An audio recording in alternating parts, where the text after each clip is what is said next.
Good morning. Happy Saturday, Thanksgiving week. See, we got a couple people in the chat. Evil, Mike, thanks for joining. Good morning. You're up, kind of early for you, I guess, right? 8:30. Yeah. I am off all week, so looking forward to having this coming week off and actually hitting my LCS up early on Wednesday. I don't think I've ever been there when they open. I'm always, there after work, so looking forward to that. Remy, thanks for stopping in. Jimmy G, good morning. Comic Journey, how are you? Are you out driving? I'm sure there's a dashboard in your and windshield in your future. So yeah, thanks guys. Thanks for jumping in. I moved the schedule back. I usually do start at 9 a.m. Eastern. I figured let me try 9:30.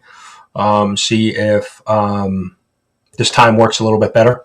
Maybe some more people are awake or going to bed, depending on where they're watching this from.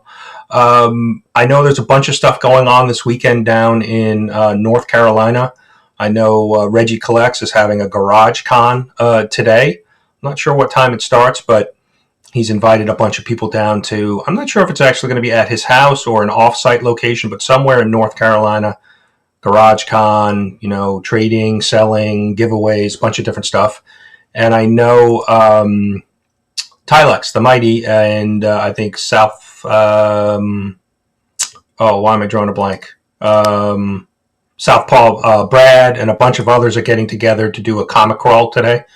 So a lot of stuff going on in North Carolina today. So that's pretty cool. I was hoping to make the trip down to GarageCon to check out Reggie's.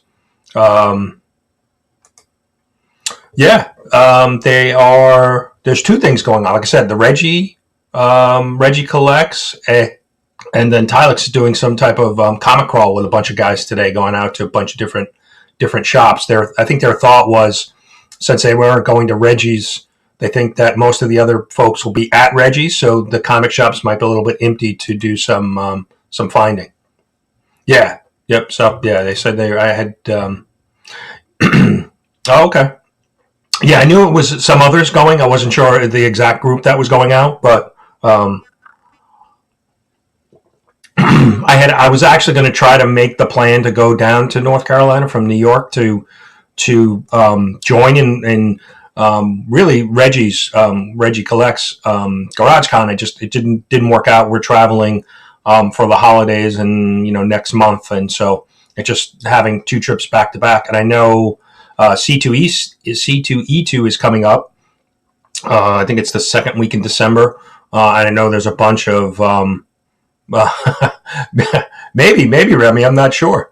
But I know there's a big group from the community that are going out to C2E2. Pocan Joe, Slim Comics, Sean, Chip. I think DJ's going. There's a big group that's going. A lot of the guys, Rob Fat Stacks is heading out. There's a bunch of guys that are heading to C2E2 in about 2 months. So 2 weeks. So yeah, I haven't been to a show or a con in a while. I think there was one here in WinterCon in New York. I think it's in February. I might try to do that one. But hey, I wanted to get into a couple of the shout outs today. All the links are down below. But one that I wanted to start with was Sam's Tangled Web. I mean, I know there's been, everybody's been talking about it. Sam, recently passed away. And so there's a lot of things that are happening in the community surrounding Sam and his channel. And so last night, Bueller had the first round of auctions for Sam. He's basically auctioning Sam's personal collection to raise money for the family. So if you haven't seen that, go check it out. I believe Bueller's doing another round tonight. I think it's 8:30 Eastern, 5:30 Pacific. So whatever time zone you're in, definitely try to go check that out. A lot of people, I watched most of it last night. Some really great books, raising a lot of money for the family, some super chats, donations coming in, all will be turned over to Sam's family. So definitely. Oh, Remy, you're heading there too. Nice. Yeah, so definitely go check out Bueller's channel to find out the latest information on the auction for Sam and raising money for his family. And there's a couple other things that are going on with Sam's Tangled Web. I was in the chat last night on Bueller's channel, really trying to encourage people to go sub up Sam. So we're trying to get Sam's channel to 1,000. I mean, the community is not just, so I'm just trying to promote it. Last I checked, he was around like 870 or so. So if you can go sub up Sam, he's about 130 subs away. If you haven't subbed him up already, please do and help spread the word. There's a hashtag out there, Sam to 1K. And then on Instagram, there is hashtag Sam's 50 Tangled Webs. And so what everybody's doing is Sam's favorite character was Spider-Man.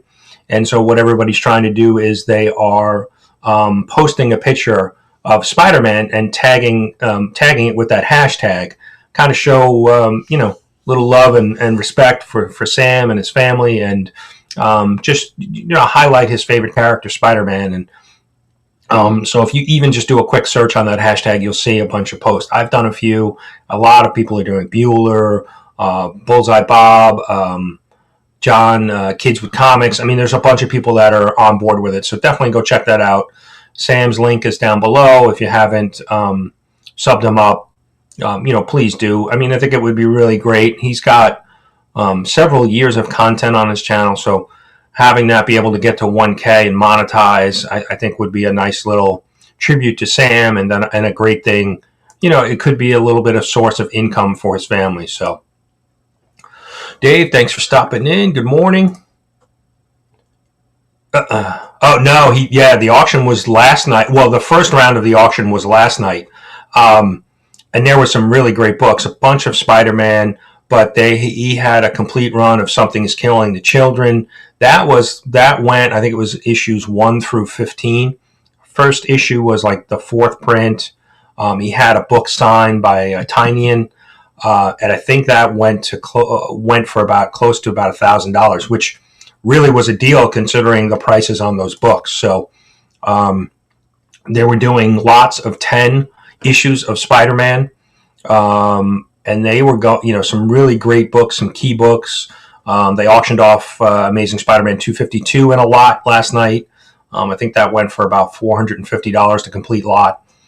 So yeah, you definitely got to check that out.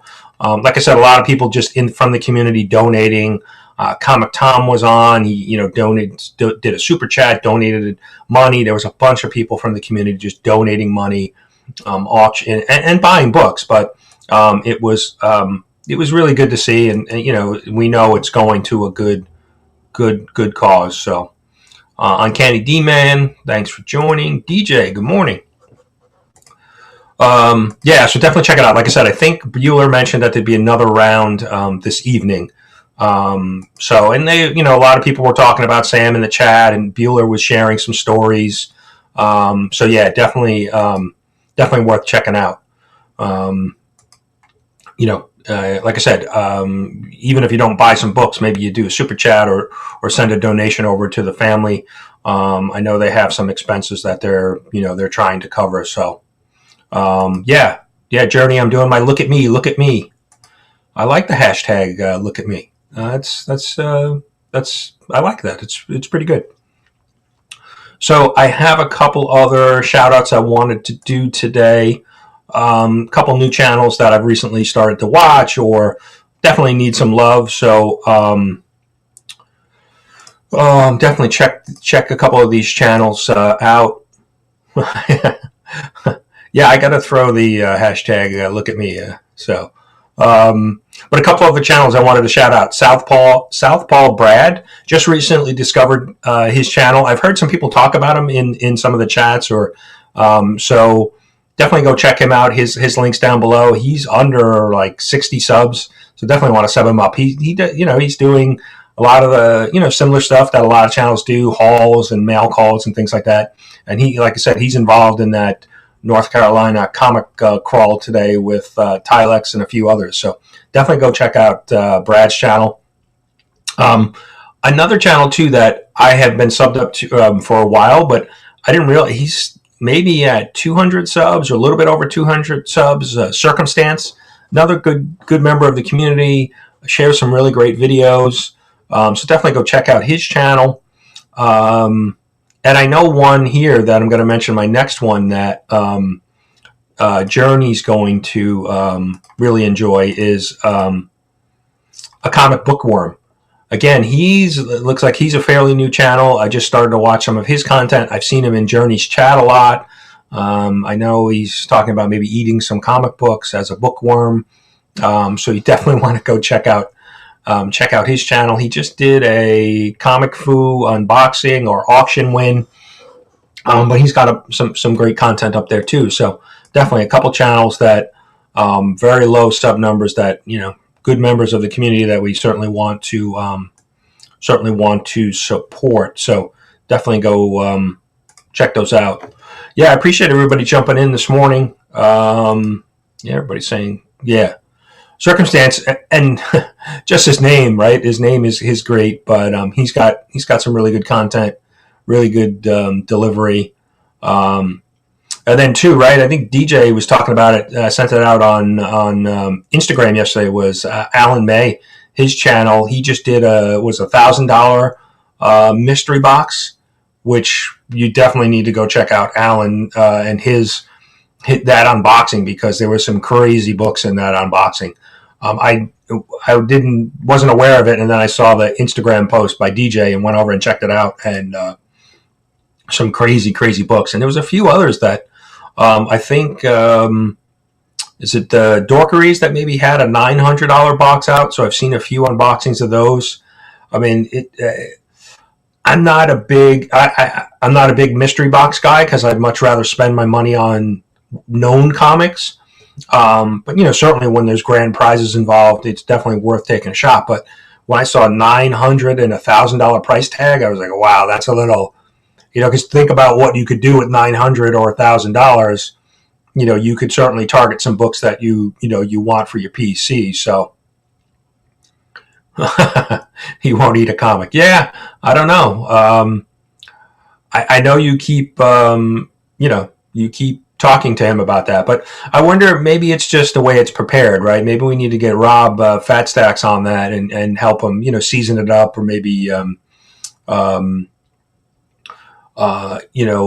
smoke it or something before. I'm sure just a regular print comic's really not going to taste that good. So yes, look at me. Yeah, I like the look at me movement. That's Jerry. Good morning. Thanks for stopping in. And then too, if you haven't seen Jerry's recent videos, he's doing the work on the Hulk 181, and it's just amazing. He's taking you behind the scenes and some of the new techniques he's trying. I mean, I can't get enough of Jerry's videos. It's amazing, some of the work that he's doing and some of the different techniques he's trying to kind of, figure out what would work best. He was at an art store buying, different types of paper to mix into the pulp. Just amazing stuff. So Jerry, man, definitely, I have to be focused. Like, I can't be doing anything else, because I really want to just watch your video and see the different techniques and stuff that you're working on. So yeah, you definitely got to check out. Yeah, I saw that mystery box you did. It seemed okay. It wasn't, maybe I missed it. I didn't know how much you paid for that box, but it looked like just a random, bunch of stuff with really no keys or, series or anything. It seemed very, kind of very random, that box, Journey. Yeah, I could not see paying, $900 or $1,000, but the Alan May box was, complete fire. I mean, there were some great books, some signed books, some slabs, some really great raw books. I think there was a Amazing Spider-Man 252 in there. Just some really good books. So definitely hit value. It was definitely worth it. But I don't know. I don't know about spending $1,000 on a mystery box. So yeah, no, Jerry. I mean, it's just your stuff is amazing. It's just I never thought of that somebody would put a comic in like a bath to help clean it and restore it. I just think paper and water they don't mix, but some of the stuff you're doing is great. And like I said, it's really interesting content to watch. It's not something I will particularly like to try myself, but it's definitely interesting to watch and see how you're kind of honing in your technique. So I missed it there. Yeah, MJ Comics. Thanks for stopping in. MJ is one of the finalists for the People's Choice Award. So hopefully, and that's kind of the next thing I want to talk about, Comic Book Community Awards. We are 2 weeks away from the announcement of the winners. So December 4th, Saturday night, 9 p.m. Eastern. We're going to have a live stream, live show, announce all of the winners. We're going to have some other, content mixed in, some, maybe some, maybe a song or two, maybe some skits, some original content that'll be premiering during the award show, similar to, any other award show, right? And hopefully we'll have, I'm going to set up, and invite all of the finalists so that when they're, when we announce their category and announce the winner, hopefully they can, will join live and be able to, react. And obviously the winner can talk about the award or, a little acceptance speech. So hopefully they'll work out. I'm sure we won't have everyone there, but we'll do our best. Hopefully we'll make it as interactive as possible with the the finalists and the winners. So yeah, exactly. That's what I'm thinking. That's why. I understand. There's less of a gamble with certain mystery box because some boxes come with guarantees, and I recently sold mystery boxes, but I was doing it at a $30 price point, and I was really trying to help raise some money for the Comic Book Community Award so I could fund some of the the trophies and things like that. But so that's what my thought going into it was. Well, let me keep the price really low because then maybe it will be more attractive and try to over deliver with the comic books that were included in there. So that was my thought. The $900,000 mystery box just right now it's just not in my budget price range. And I agree with you. For $1,000, right, you can buy some really great books. And certainly, Jerry, with your skills, books that maybe are a little bit less expensive to purchase because they're not in such great shape, but then, you can work on, cleaning them up and fixing them up. So, okay. So you paid $120 for that box. Yeah. That seemed a little, expensive because I don't think there were any keys or anything in that box at all. It looked like just a random bunch of stuff. I mean, I didn't watch the full video, but I was watching the unboxing and, yeah, I was definitely a little surprised. Yeah, that the Alan May box you definitely need to check out because that was $1,000 box that hit value. So that one is hopefully that's not the exception. That all of those boxes, I don't know how many were in that run of mystery boxes, but it was definitely Alan's box definitely hit value. And I think he said he was a little nervous, opening it up because, obviously $1,000 is a ton of money to be spending on. So,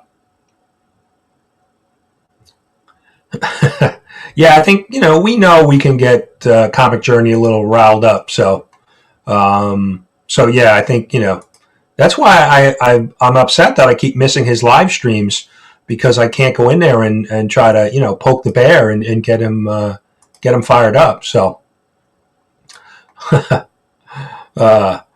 yeah, yeah. Like I said, if you told me, I'm going to put this comic book in water, or some type of bath, chemical bath, or some solution to try to clean it, I would think you're crazy. But now I've watched it and seen it on Jerry's channel, and it's just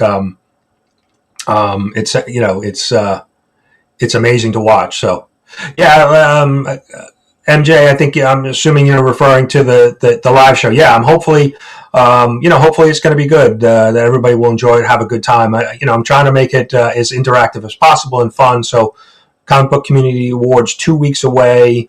All of the voting has been tabulated. The final votes. I'm having the committee, the small group of community members, review it just to make sure everything is valid. So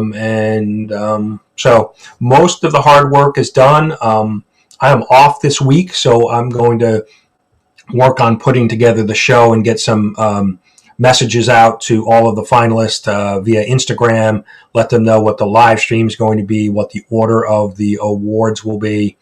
So I've got some work cut out for me, so I'm glad I'm off this week from work so I can focus on that. So yeah, thanks, Jerry. Yeah, I almost thought of maybe I should go like kind of cheesy trophy, like, the participation trophies that they give out to kids that play soccer and, who are 4 or 5. But I said, I want to really make this something like nice that can be displayed in the background. Maybe, the winners will put them up in their comic room or in their backgrounds in their videos. So, I'm hopeful that everybody, I really wanted to kind of keep it simple, but make it nice and not be a, like a sports type trophy, more of something that could be displayed in the background. So,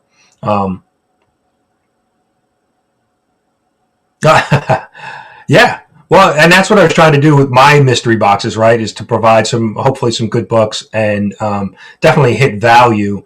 Mystery boxes are hit and miss, right? Because it depends on what you collect.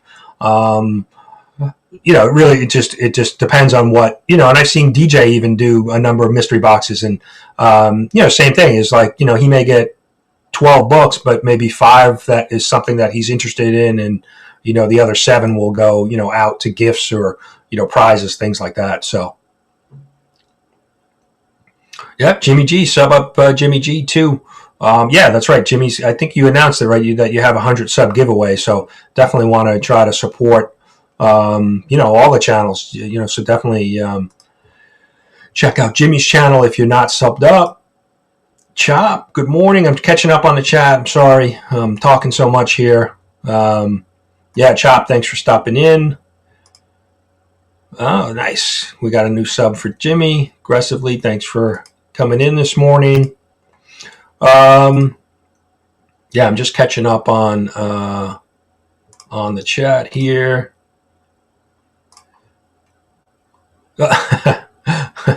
Yeah, and check out Jimmy's sidekick Woof Woof. If you don't know who that is, you got to go watch one of his videos.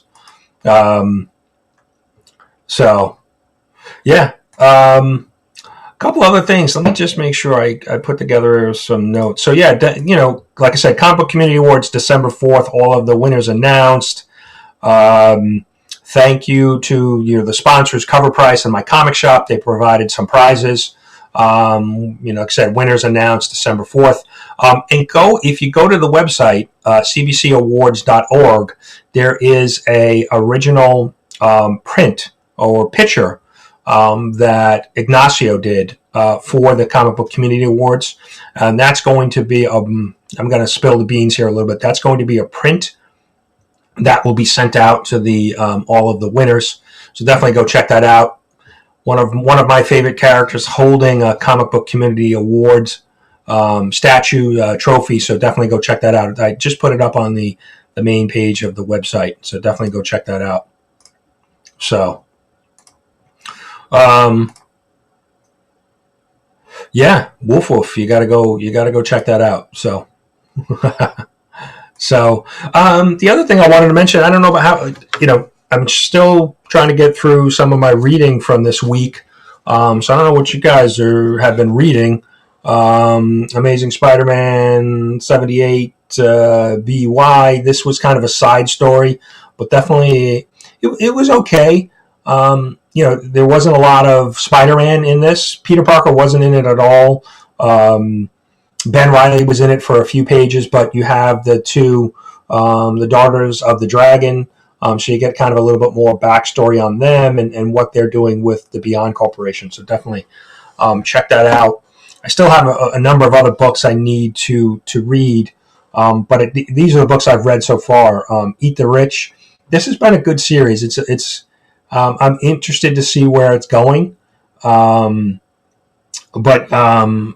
it's definitely an interesting story. And I mean, the title basically says it all. To give you, I don't want to spoil it, but it gives you, what's really happening in the main story. And then Moon Knight, number 5. This has been, I've liked this so far. I've never really read Moon Knight, so this is good. It's been a good read for me. I've enjoyed the story. It's been a little slow, but because they're kind of giving you a little bit of a background on Moon Knight and what he's been going through. But I thought with the upcoming Disney Plus series that that would be good book to start reading, so that I have more of a background on the character. Morning, Scott. Thanks for stopping in. Yes, look at me. So yeah, I don't know. What else have you, I still have a few other books. I have to read Dark Ages. I forget what else is in my pile for this week. I still need to read. But what about you guys? What's everybody been reading? What's been really good for you guys? I know there's a few other indie books that I picked up that I'm going to start reading. So.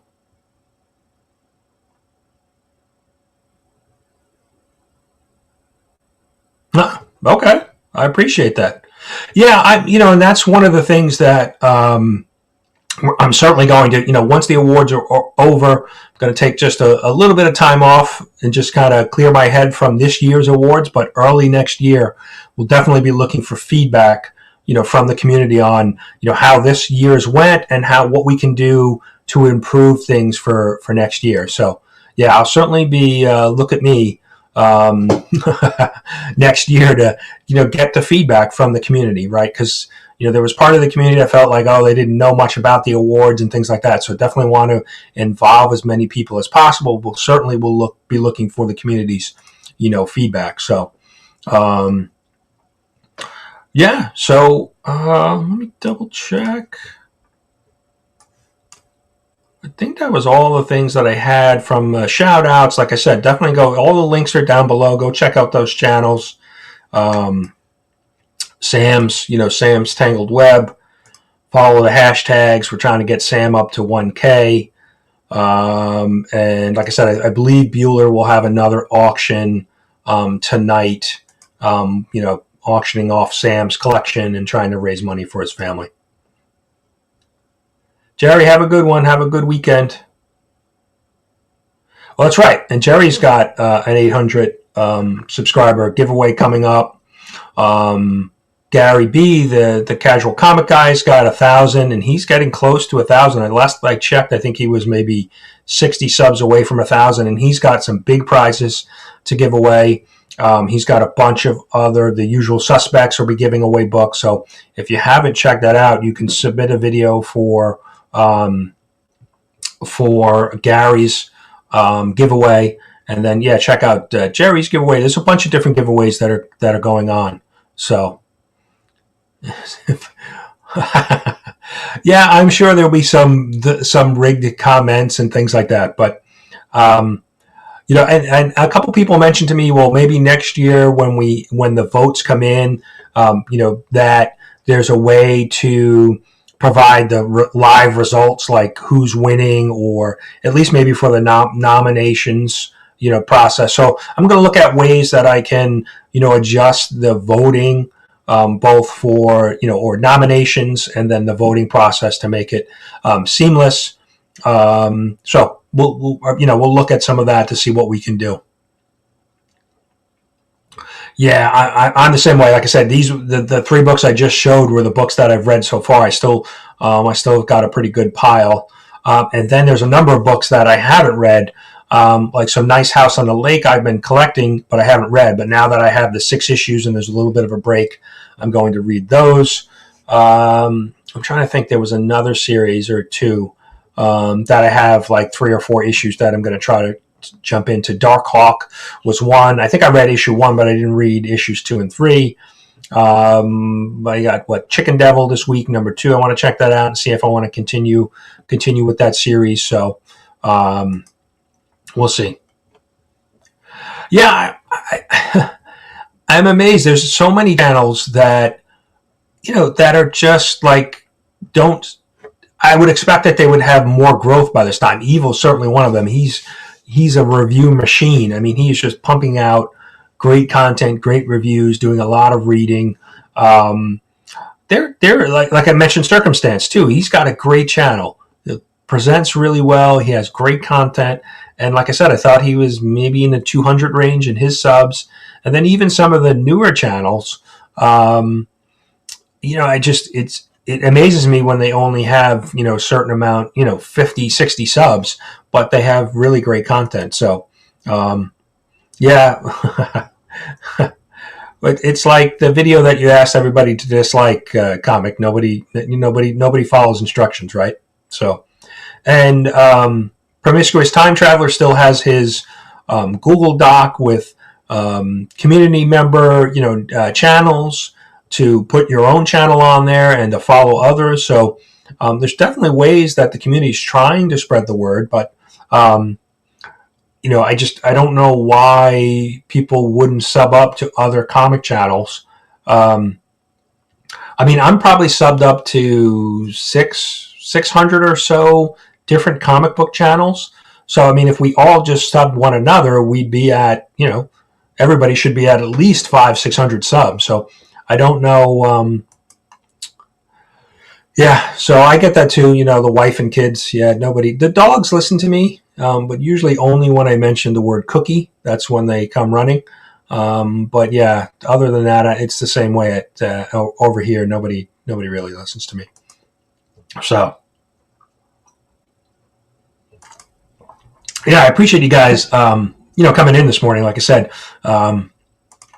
no, it's true. It is true. That's one of the things that I struggle with, because I may find a new channel or a new video that I really enjoyed, and then I may not go back to that channel for a while because, it just gets lost in the shuffle of all the different channels. So yeah, it is tough. But, the one thing I think is just subbing, right?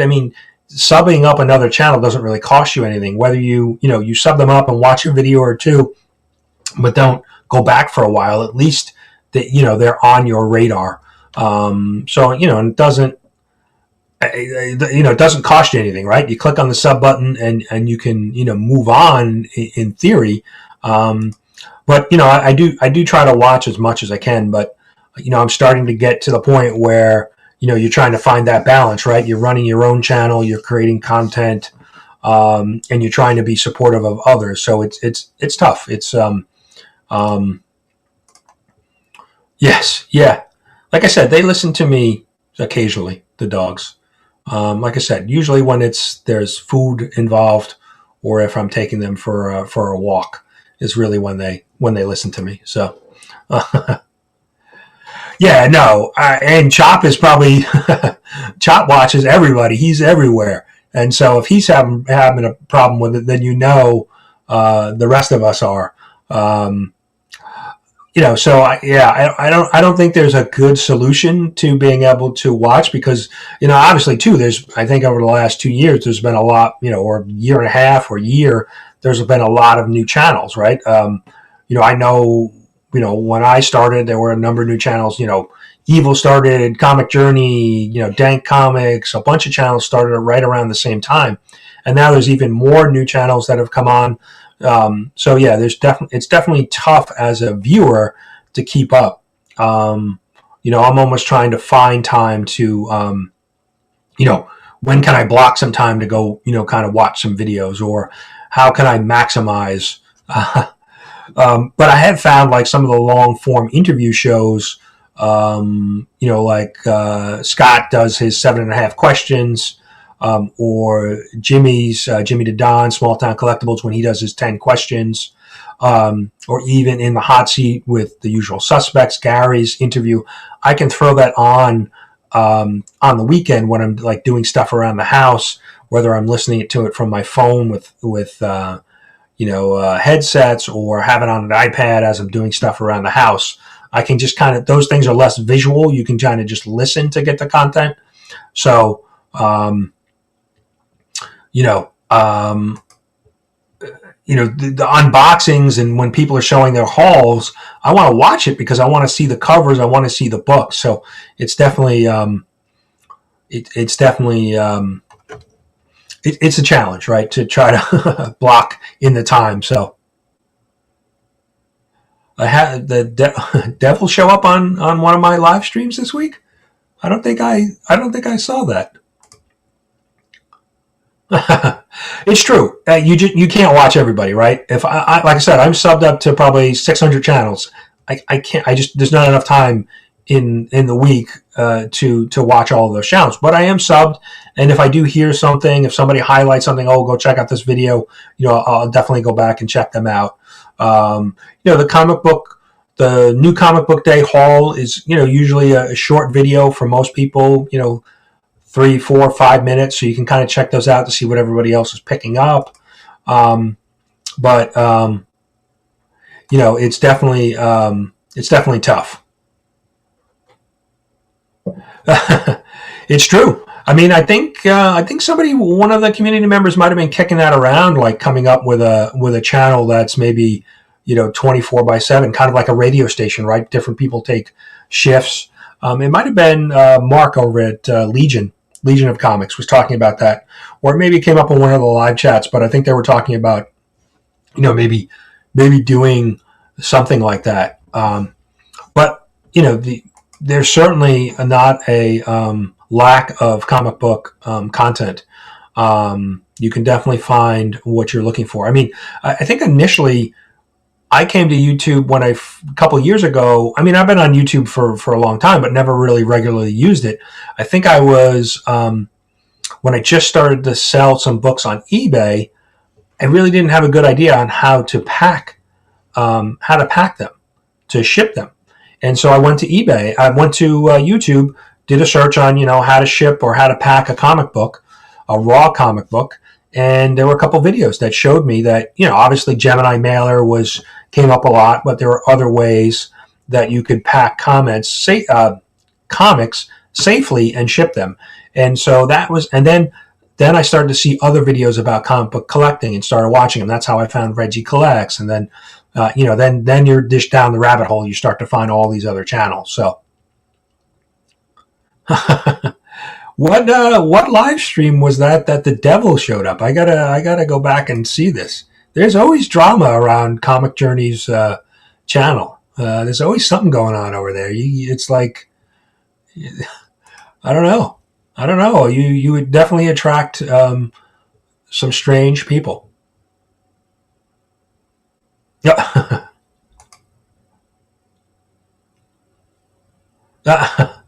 Well, you never know. They could approach you. Maybe it's like a 3 a.m.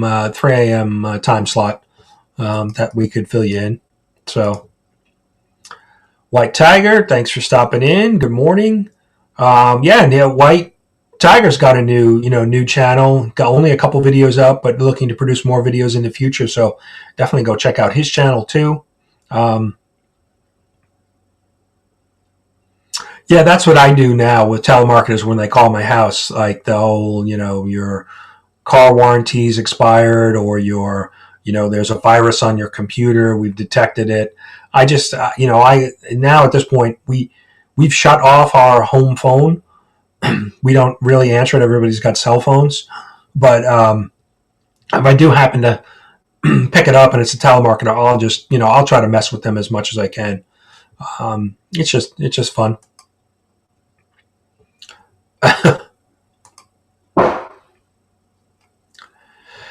So yeah, Yeah. So what else has everybody got going on for the weekend? Thanksgiving? Any big plans? Like I said, I'm off from work this week, so definitely going to hit my LCS up early on Wednesday. I think it's the first time I'll be there early. I'm always there, after work on a Wednesday. So, I mean, I don't think it'll be any big difference. Maybe, maybe there might be some books that may be gone by the end of the day that I might be able to get my hands on, but I don't think I have anything else. Yeah, telemarketers are. What really gets me crazy is like when they do call you, and a lot of times you can hear that there's 40 other people making the same phone call in the background. And when it's like when they're trying to scam you on your computer's been corrupted with some virus, and this is what you need to do. That one just amazes me, like that people actually fall. Maybe there's some people that are naive to that, or older people may fall for it. I don't know, but it's just when you hear all that chatter in the background and everybody repeating the same thing, you kind of it's a dead giveaway, right? You know what's up. So I would like to see that. I would like to see you.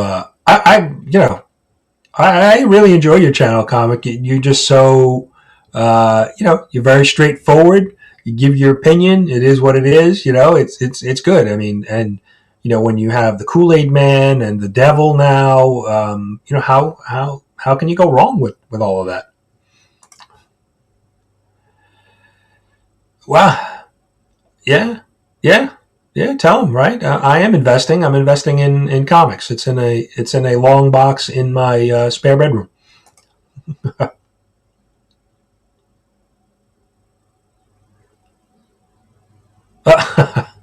I thought maybe you were going to say you were going to ask them their favorite Looney Tunes character. Brandon might like that. There he is. You guys out and about, Tylex, already? You guys on the I'm sure at 10 o'clock now. I'm sure comic book stores are opening. So you guys out on the prowl for some books?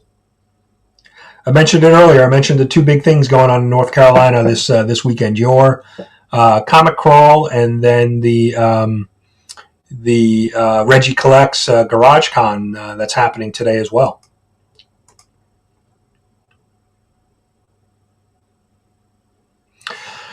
Yeah, I had that 2 weeks ago where everything they had Marvel, DC, but all the indies were late, so I had to circle back last Saturday. But this week they were good. They had everything arrived on time, so which was good. But yeah, I know a number of people had mentioned that this week that there were still some shipping issues. I guess it's Diamond that we're still having some shipping delays. And I wonder, we're getting into holiday season. Black Friday, Cyber Mondays next week. Are we, and usually this time of year, delivery is an issue, because UPS and the post service and FedEx and everything is all backed up because of all the holiday packages being sent. I wonder if we're going to see any impact in the comic book side. So yeah, it'll be interesting to see.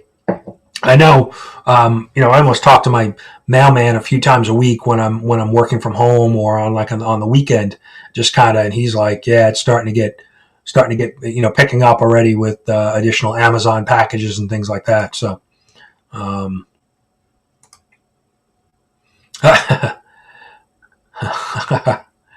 that's what we should ask Tylex and Brad. What's their plans for lunch? Are they going to head up a McDonald's for Comic Journey's favorite McRib sandwich? So, yeah, let me see. Like I said, definitely go check out, if you guys joined late, definitely go check out the links down below. Sam's Tangled Web, trying to get him to, let me take a quick look at Sam's channel, see where he's at. Because I know he was about 860 last night as far as subs, and Bueller's auction had probably about 200 people in it at one point. All right, so he's at 869 subs. So he's 131 away from 1K. So we definitely need to spread the word on that. So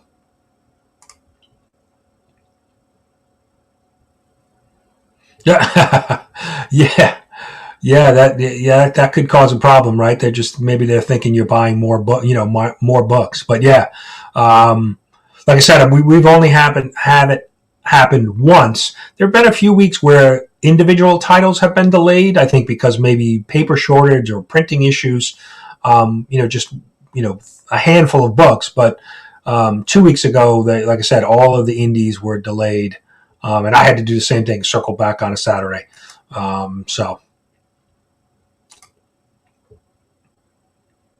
Oh, that's right. Jimmy's. I think Jimmy works for the.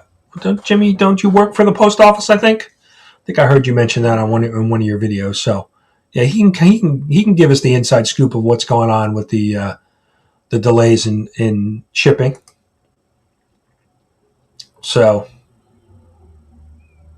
I don't think the McRib is available to order right now, right? Isn't there like a certain cutoff time for breakfast at McDonald's before they start serving the regular food? Maybe it's 10:30 or 11 before they actually flip the menu over to the regular burgers and sandwiches and things like that.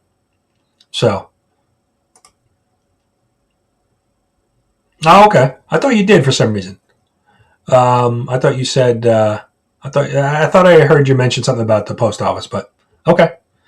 Well, enjoy your day, Jimmy. Thanks for stopping in. And like I said, if you guys haven't subbed up Jimmy, go check out his channel. Him and Woof Woof do their new comic book day hauls weekly, and he's always dollar bin diving or 50-cent bin diving. So definitely go check out his channel. He's got some good stuff going on over there. So, yeah, I think that's it, man. They're going to wrap it up. I'm sorry. If anybody, I totally forgot to post the link. I'm here talking away. If anybody wants to jump in, we can chat here. I totally forgot. And I had it, I cut and pasted the link. And I've had it sitting here since I started the show and just totally forgot. So if anybody wants to jump in, please do. Yeah, there's some. And what is going on? Oh, there he is. There's the dashboard comic journey. Good morning. How's it going, Brian? Good. How are you? Good morning. Where are you off to today? God damn it, move! Fucking God! Guy's right on my back. Like, God damn it! I'm getting ready for my appointments. Getting ready for my appointments. Sounds like you're getting angry. That's what I'm doing.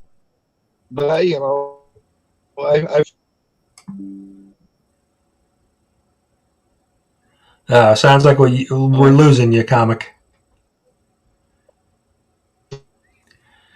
Your video froze on us, so.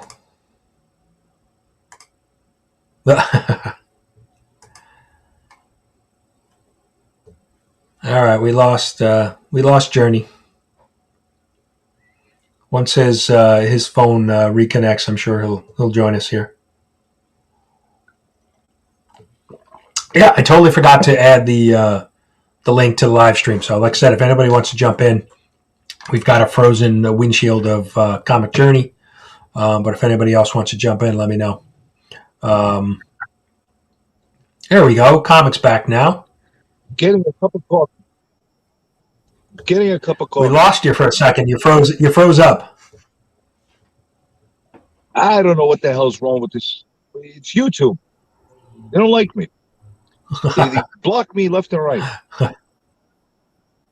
But I was serious. So on your way to get your stuff. I'm going to get a cup of coffee right now, then get to my first appointment. But what I want to say is, I was serious. I want to put a price pack together for the actual. There's the mustache. There he goes. Yeah, he got a haircut, I think, for the comic crawl, right? He got some. He's got some fancy lines going on. He's ready to go. Mullet in the back. He's all business in the front, party in the back. He's ready. Can you hear us? Yes, we can. Because I'm on my phone. I don't know if this is going to work, but yeah, apparently it works. Yeah, no, it looks good. He's stealing internet from a local church. Oh, nice. With my Motorhead and Megadeth and Pantera patches. And, yeah. Sounds about right. Hey, Jesus would have shared his Wi-Fi, okay? That's true. Now that's a new series that should start Tylox. Tylox and Friends. Just there you go. It's gold, baby. It's gold. Like literally, I'm gonna start doing all my hauls and all my review stuff. I'm gonna start opening up a link if you want to jump in. Me and Southpaw Brad are about to start doing a morning show once a week. Oh, nice. You never know. Yeah, so you never know how that's gonna end up. Probably guests coming on and stuff like that. You remember Spider-Man and His Amazing Friends? Do your own version. Yes, I do. Yeah, because when I was a kid, TNT was big, Transformers was big. The Spider-Man cartoon was big in the 90s, but at the same time, you still had Cartoon Network showing all the old Justice League stuff, all the old Spider-Man and His Amazing Friends. Yeah, I got that comic. Yeah, Electric Company, all that stuff. Yeah. Oh, yeah. Yeah, I remember watching Electric Company and just waiting for hopefully that the Spider-Man segment would be on. Mm-hmm. Wasn't Morgan Freeman originally on Electric Company? Yes. Yes. Yeah, I think he was. Mm-hmm. Look at that! You got a great actor like that made his start. I always speculated that he played Spider-Man. Oh, that's interesting. I wonder who played the Spider-Man in Electric Company. Yeah. Similar body type. Well, that was like Lawrence Fishburne got his start out on Pee-wee's Playhouse. That's true. Yeah. Cowboy Kurt. That's fun. Mm-hmm. Yeah, we're right now we're waiting on Nicole and Uzumaki to get here. They're running late. Okay. Yeah, shops got to be open, right? Usually they're opening around 10 o'clock, 10 a.m., 10, 11 a.m. 10 o'clock, which was our plan for everybody to be here at 10, but traffic got me and Brad, traffic got them. So, yeah, it is what it is.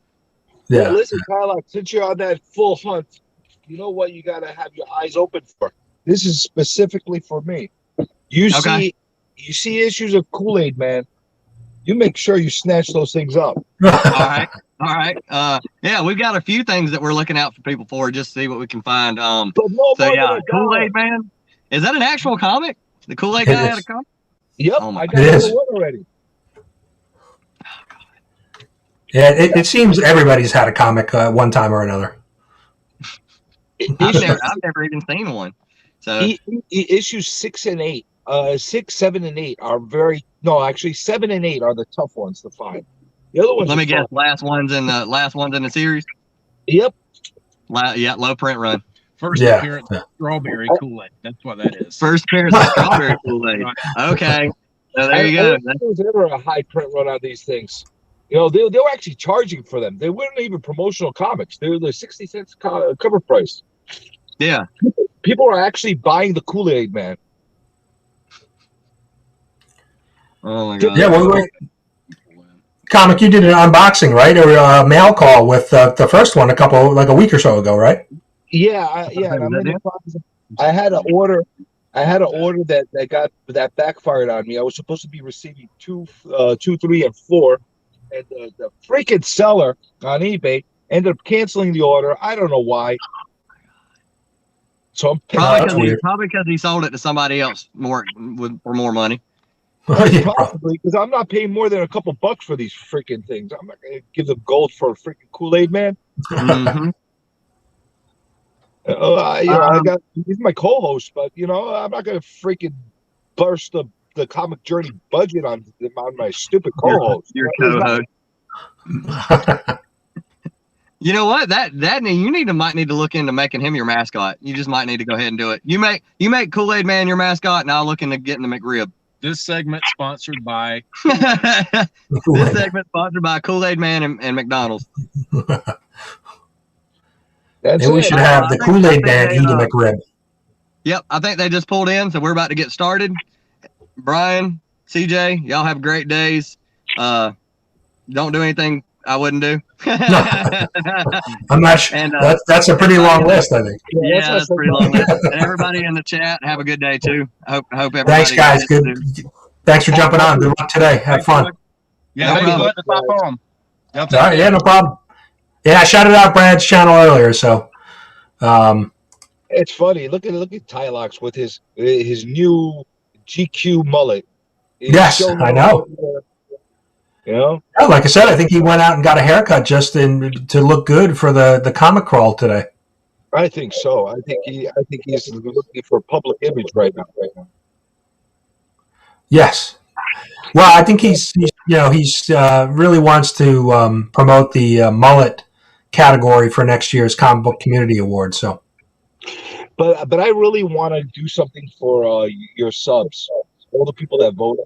You know, like I said, I mean the winners, they're gonna get their trophies, they're gonna get their pat on the back, they're gonna be look at me, I'm the winner, I'm the winner, I'm the winner. That's enough for them. I want to give something to the people that actually took the time and filled out the damn vote and polls and did everything and supported your channel. I want to do something for them, so I'm going to put a package together. I don't know. all right, excellent, thank you. I don't know what the hell I'm going to put in that package, but I promise you, it's going to be something that's different. It's not going to be anything like they're going to get from any other. They might not like it. I can't promise. I can't promise they're going to like it, but they're going to have it, and they can do anything they like with it. They could display it and look and say, "Look what I won at the Comic Book Community Awards," and this one was sponsored by Comic Journey, and it's complete shit, but it's mine. It's all mine. You know? But it's free. It's free shit. So that's not bad. That's my point. You know, if it's kind of weird, so be it. I think I'm going to put something really weird together. I don't know. I'm thinking it through as I'm speaking. I'll probably show it off this week at one point or another. What I'm going to do. We just got to figure out how I'm going to do it. Am I going to send it straight from me, or am I going to send it to you? That you do? I don't know. We'll figure it out. Okay. Yeah, we can figure it out. We're close to each other, so it doesn't matter. You know. I figure I might as well send it out myself there. Directly or whatever the case is. Yeah, that would be best. That way we don't have to, ship it twice or. Yeah, something like that. I don't know. We'll figure it out. You're in the Starbucks parking lot, aren't you? Yep, I just did my mobile order. I recognize that windshield view. I've seen it before. Yeah, I sneak up around the side and I put my mobile order and I wait for them to create my coffee. And then I go and pick it up from the bartista or barista or whatever you call them, and I'm all happy. It works out perfectly for me. That's the one thing, that's one of the few things that came about from COVID that actually worked out for me. I don't have to go out and order my coffee anymore. I could order it from my car and then wait for 5 minutes or so, then I'll go in and get my coffee, and then I'm done. I'm happy. Oh yeah, no, that whole mobile order, quick pickup is really good. So I use it like if I'm ordering something for lunch during work, I can just order ahead of time. You're not going to stand in line or anything like that. Because you know what happens to me every time I go and sit online at Starbucks, especially the ones that are local, like the one here. I go online and I get a million people on the line, and they're like, "Hey, what's going on? How's the real estate market?" That's a freaking loaded question. It's not a simple answer. It's like, and I end up being there for a half an hour, 45 minutes, just answering real estate questions. And I don't want to do that. I want to go in and out and then go service my clients. Right. Is it so? What are you going with today? Is it an iced coffee or a hot coffee? It's cold. It's cold this morning. I drink iced coffee all year round. Okay. All year round. The only time you'll see me drinking a hot coffee is if I'm at a house or something and make a pot of coffee and we're all sitting together, drinking coffee. I like drinking the cold coffee. It regulates my temperature because I'm always like freaking hot. I'm always like I'm like I don't know. I probably have something wrong with me. I'm like always like running around and burning up. So it cools me down. And not only that, I've also noticed that when it's like freezing outside and I drink something really, really cold, it brings down my body temperature and I don't feel that cold anymore. Yeah, no, I definitely noticed that too. If I drink something hot, but it cool, yeah, it'll help regulate the body temp, or at least how you feel. So you got your hands full these next couple of weeks. Yeah, I got like I said, I'm taking this week off, so I've got some time. I got a couple of videos I got to produce for the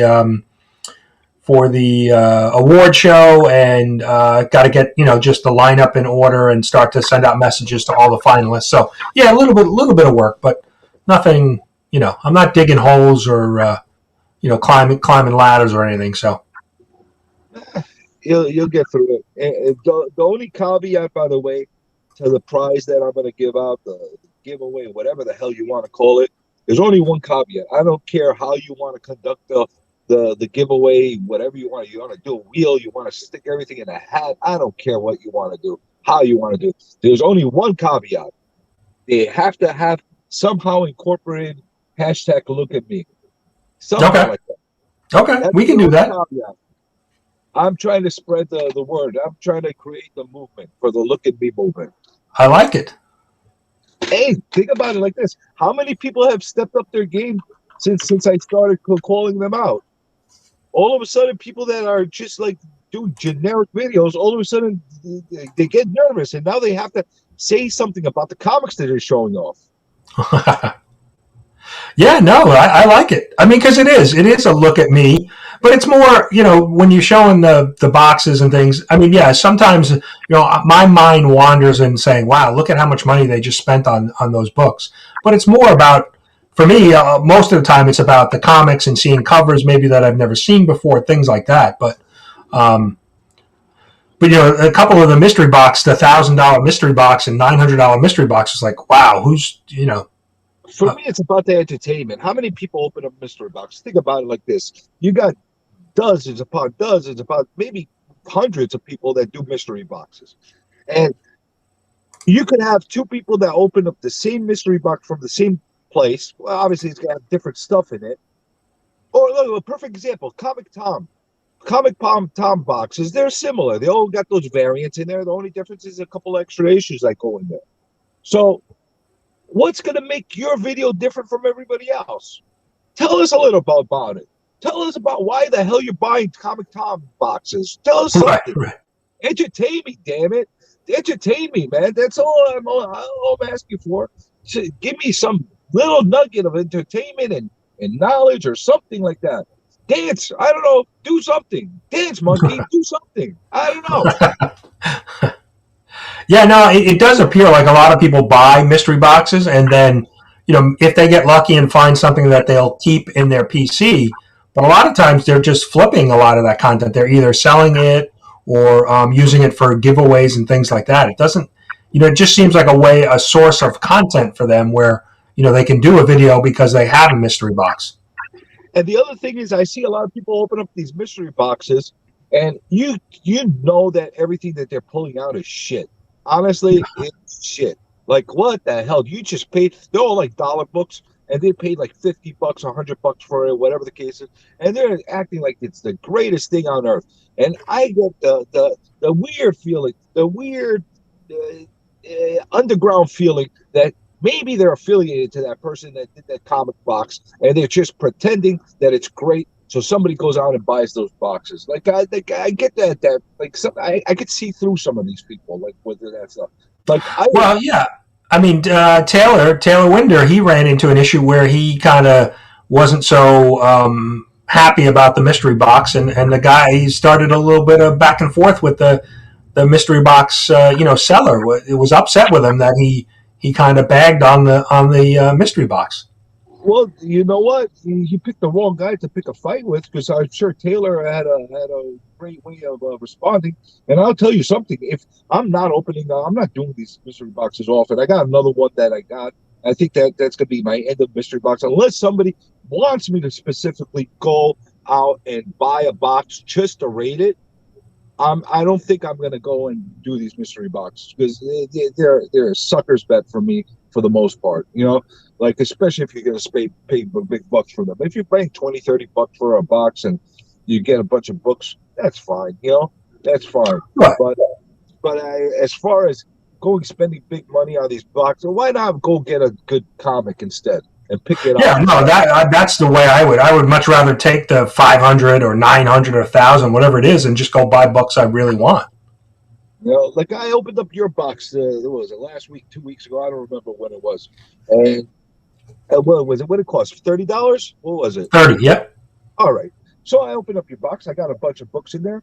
I want to say about half of them I have no interest in whatsoever, but there were a handful of books that I really liked. I really liked it, especially that Nightmare on Elm Street. So Right. I got a couple books that at least I can appreciate enough to keep in my collection. That's all I ask for from a mystery box. Don't send me a bunch of crap, the variants and this and that I have no use for whatsoever. There's some people that enjoy those books. Like, that's the reason why I don't buy the Comic Con boxes, because everyone has value in those Comic Con boxes. I've watched people open them up left and right. Right. And if you're going to do it just from a dollar a cents point of view, the value's there. The value's there as far as you're getting what you're paying for, and sometimes you get more because they'll get like some special books or something like that in there. Right. But I'm not into that. I'm not into these, like, getting multiple variants and awesome things. Like, there was a couple times that he had a cover on there that I was like, oh, I'm really, like, I regret not getting that Something's Killing the Children variant that he did. That was the one that I regret not picking up. But other than that, I'm not into that stuff. Everybody collects their own way, but for me, I want variety. I want something cool that I could say, this is staying in my collection, that I'm going to enjoy. Not just books that I'm going to flip and stuff like that. I'm not a flipper. Right. If I was looking from that aspect, it'd be a different story altogether. But the box that I got multiple packs combined. It cost me $120 for those boxes I opened up yesterday. Okay. Yeah. And to be honest with you, most of them were $1, $2 books, in my opinion. They weren't worth it. There were a couple of minor keys that were in there. The biggest book that I pulled out of there probably would have been, I got a copy of Wolverine 8 in the last box that I opened up. Okay. And I got a nice copy of Wolverine 6 in there. But those aren't high-priced books. It's not like they're high-priced. And it wasn't like they were super mixed edition. So, it was a flop in my personal opinion. So if somebody ever had the nerve to actually call me out on opening up one of their boxes and saying anything about me being critical about it or whatever, you know what? The proof is there. I open it up. And if anybody ever, if I ever open up a box and I said either something positive or negative about it, because I keep it neutral. If something's good, I'll say it's good. Right. If something's crappy, I assure you, I will tell you it's crappy. So if somebody ever pulled a stunt like they did with Taylor and came to me and told me, how dare you? You know what? Come here. I'll tell you how dare I. Let's go through all the books that you sent me. And you tell me how you could justify it. Yeah, no, I thought you were fair when you opened my mystery box. You were fair with it, and that's the thing, right? There's going to be some. You definitely want, whether it's the value of the money that you paid for the box or value in the fact that there's books in there that you'd like and would want to keep in your personal collection, right? I think that's the two ways you can hit value within a mystery. I felt very, very awkward opening your box. I really did, and I'll tell you why. Because I know you. I really didn't want to hurt your feelings if I hated it or that kind of thing. But at the same time, I wouldn't be me if I just held back. Right. Yeah, no. It's good. But, I mean, because, like I said, this is the first time I've ever done a box like that. So it's good to have that feedback to know, hey, this wasn't, wasn't good. No, my feedback, I'll give you my exact feedback.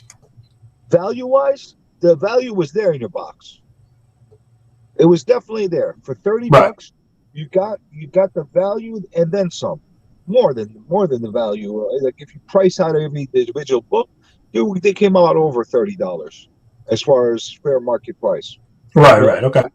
So from that aspect, they were great. Are they all me kind of books? No, but that's me.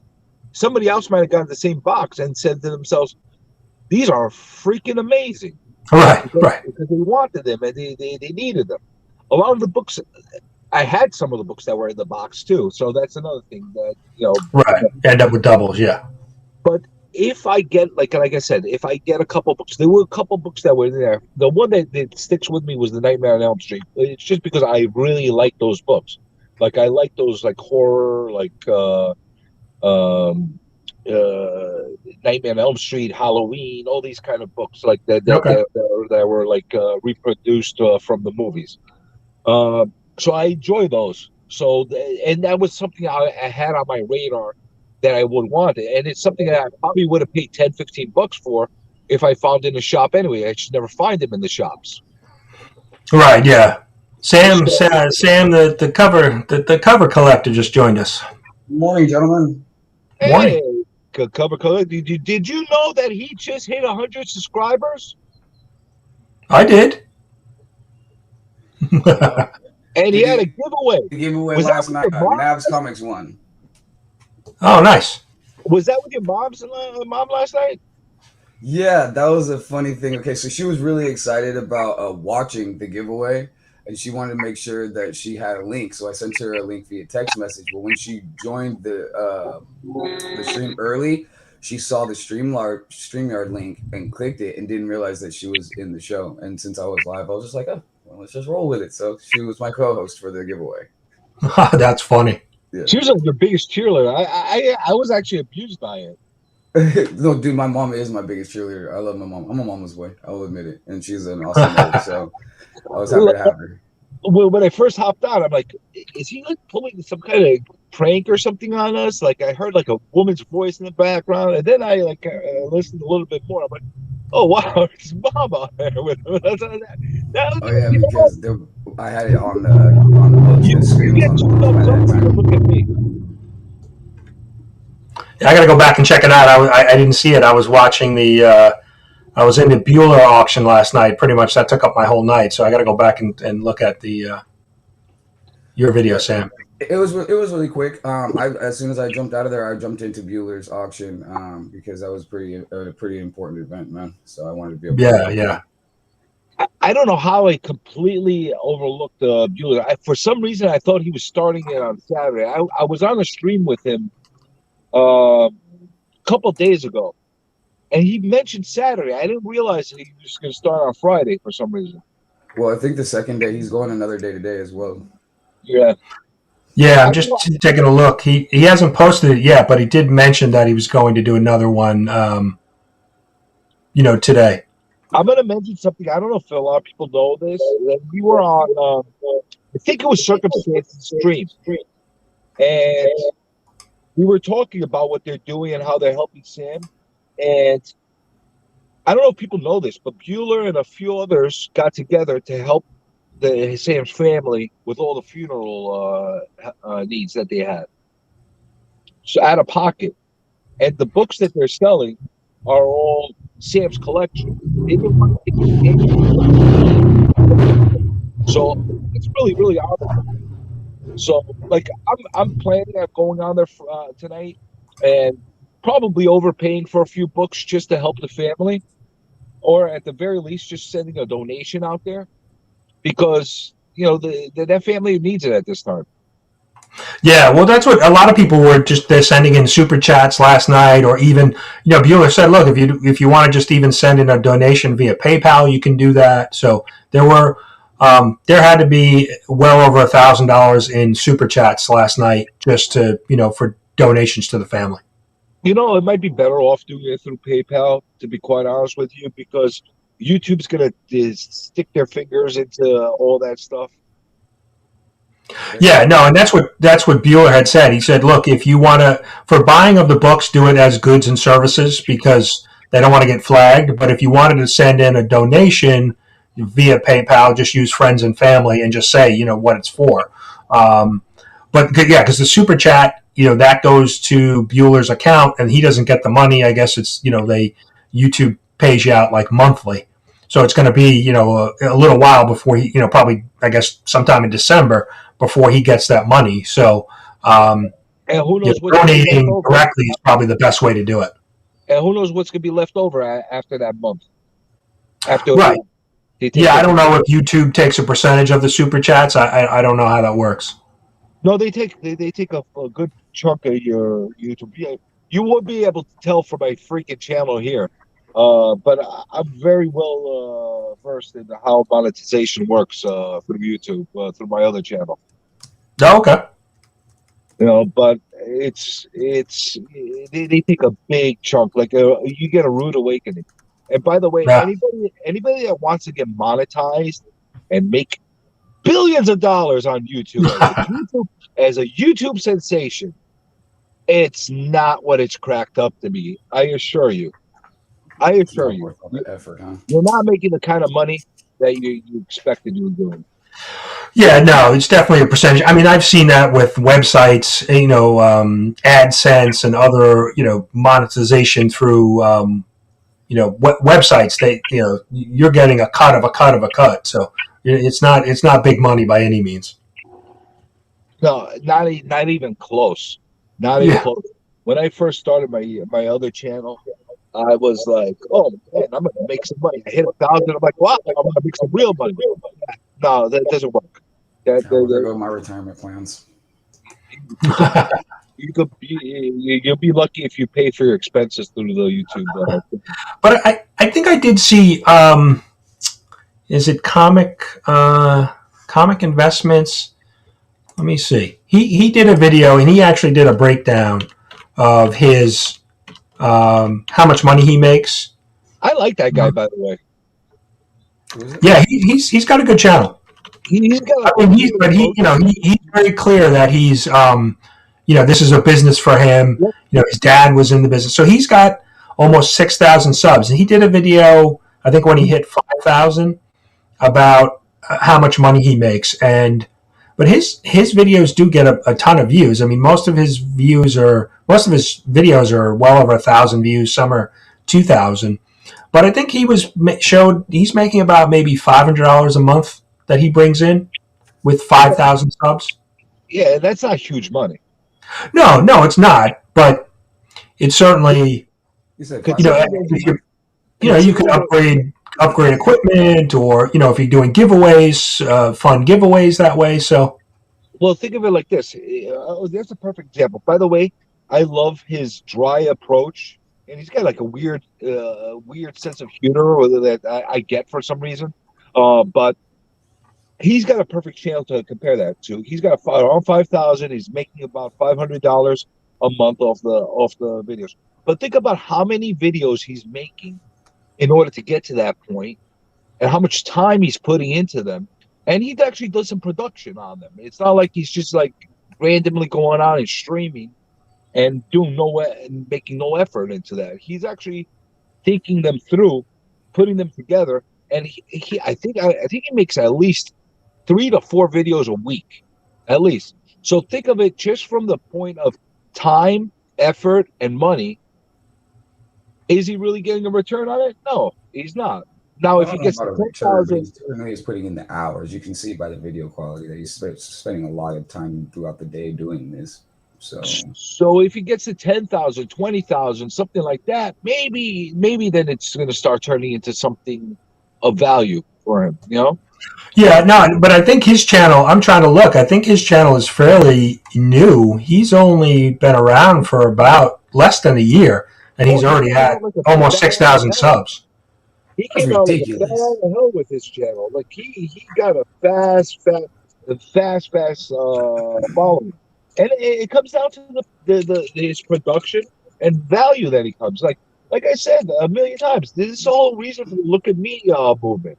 Look, he But does. then also my question is did he have like his whole website and his whole business before he had his channel, and that's why he had like a big following come to his channel when he started, or did he just That blow could up be his because I channel? mean, he's explained like in some of his videos that his dad was owned a shop or collected, and so he's been in the business for a long time. So yeah, and he's a musician, and he's got he plays he's in a band, and so he may pull in people from other areas because I just looked. He's been on YouTube for 9 months, or at least Yeah, since that's his June. first video was 9 months ago, and he's almost at 6,000 subs. So that's an extremely fast growth.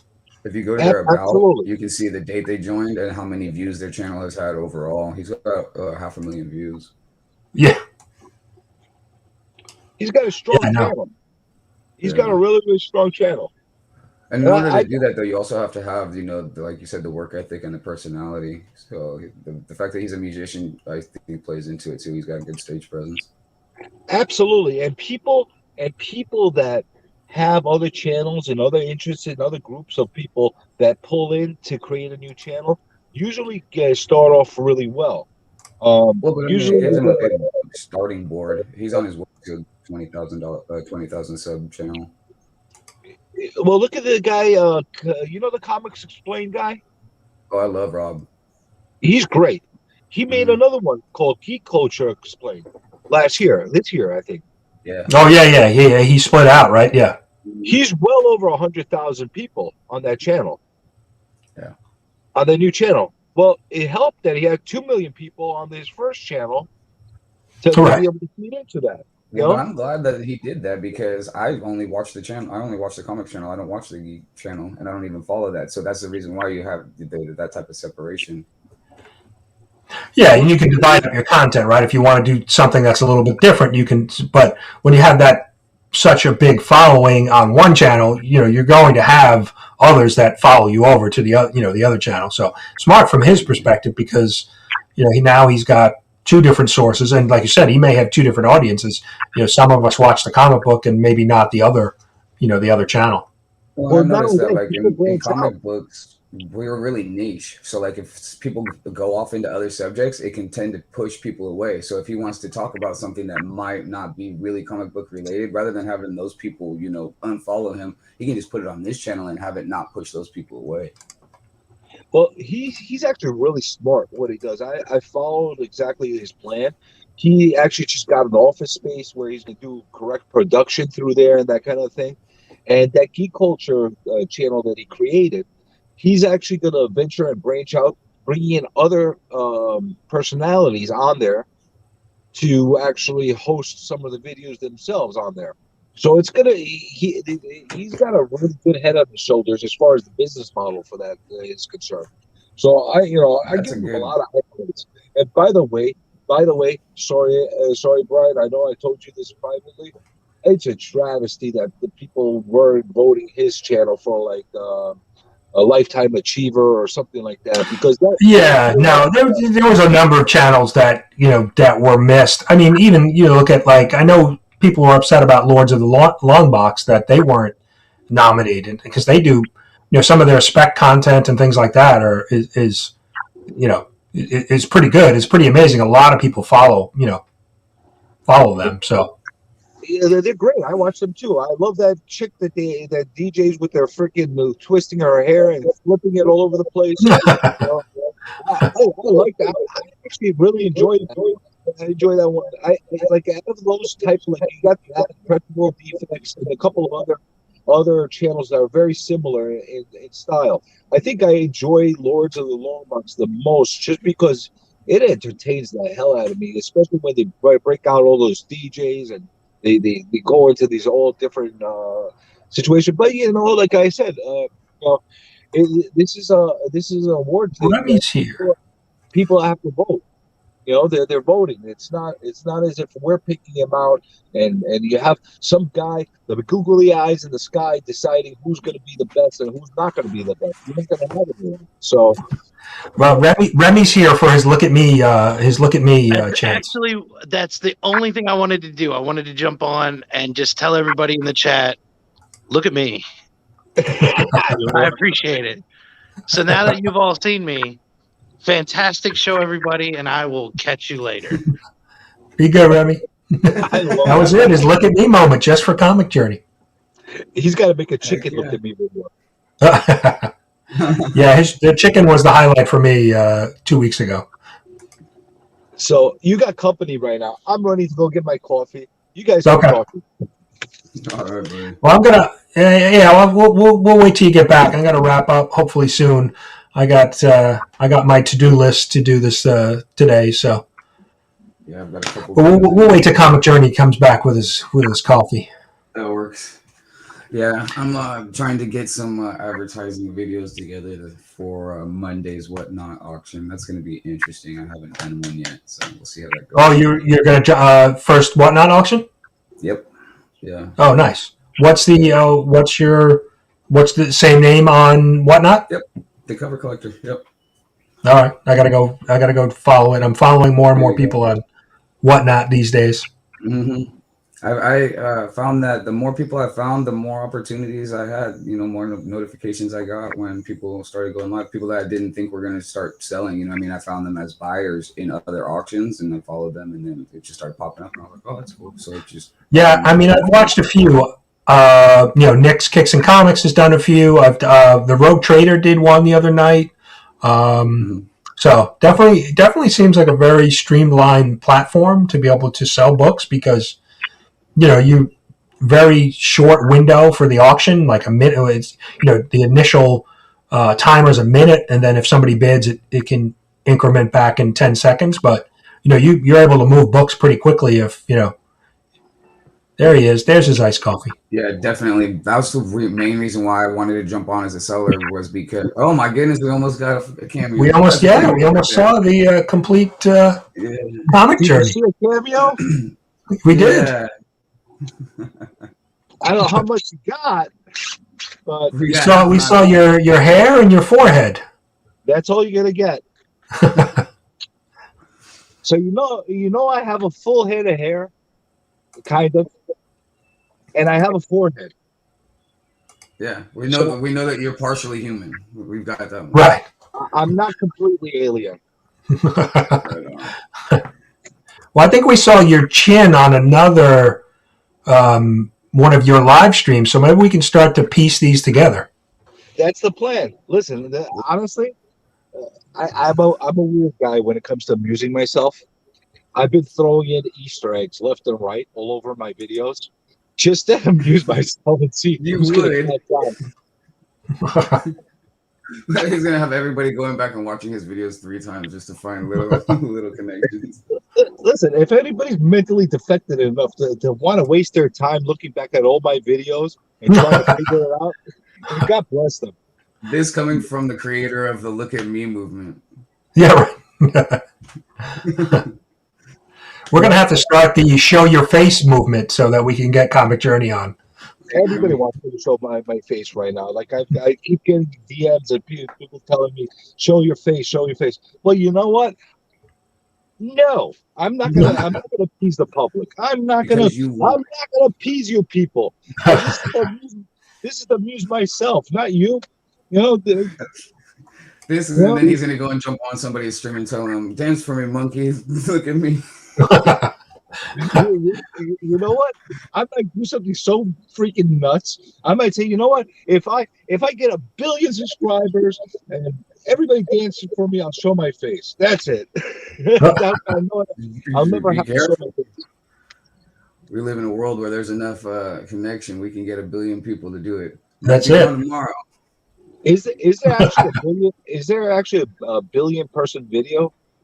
Like a billion subscriber channel out there? Is one I don't know if exists? there's a 1 billion subscriber channel, but I know that there's a 1 billion view video. I'm sure Oh it's got yeah. a billion views, but I don't know if anybody has a channel that has a billion people subscribed to it. That'd be freaking I think that nuts. would break the. I think that would break the YouTube. I don't know. There's plenty of people that have billions. Wasn't it like Gangnam Style? That video was like had 100 million views or something like that. Yeah. Oh yeah, that one was big. That one was huge.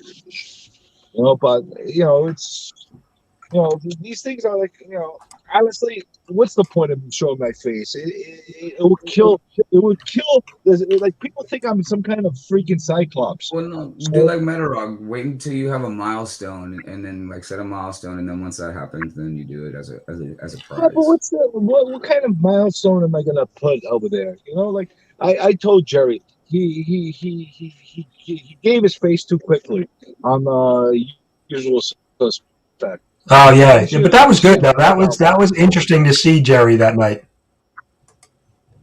So Gangnam Style, I just looked it up. It has 4.2 billion views. Dear goodness. Now that's some more serious views than there's monetization. humans on Earth. Now that's some serious monetization. That will make you some money. But yeah, that's crazy. Gary asked me to if I had interest of actually going on to the Usual Suspects and show my face. I'm like, not at this time. And like if I do show my face, maybe it will be there. But I don't know. I'm content. We're losing you, Journey, again. You're breaking up. I wonder what would have costed more to get an advertisement on that video, the Gangnam Style video, or on the Super Bowl. Yeah, well, yeah. I'm just looking at his channel now, Sykes channel. He's got over 15 million subscribers, and in the last 30 days, he's got 54 million views. Yeah, so he's steady. He's still relevant. That's crazy. Yeah. And it looks like he's got videos here and there. It's a fun song. I jumped on YouTube. If he can do it, fuck, I can. Yeah, I mean, it's crazy. That's it. You just need one big hit. Yeah, put a Gangnam Style on it. You're done. You're gold.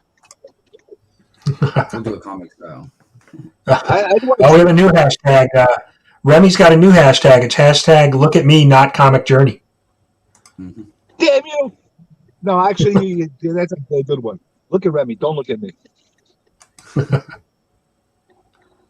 Yeah, that's the other thing. The whole look at me thing is not look at me like me, Comic Journey. Look at me. It's everybody referring to their videos as look at me videos. That's the thing that everybody needs to understand.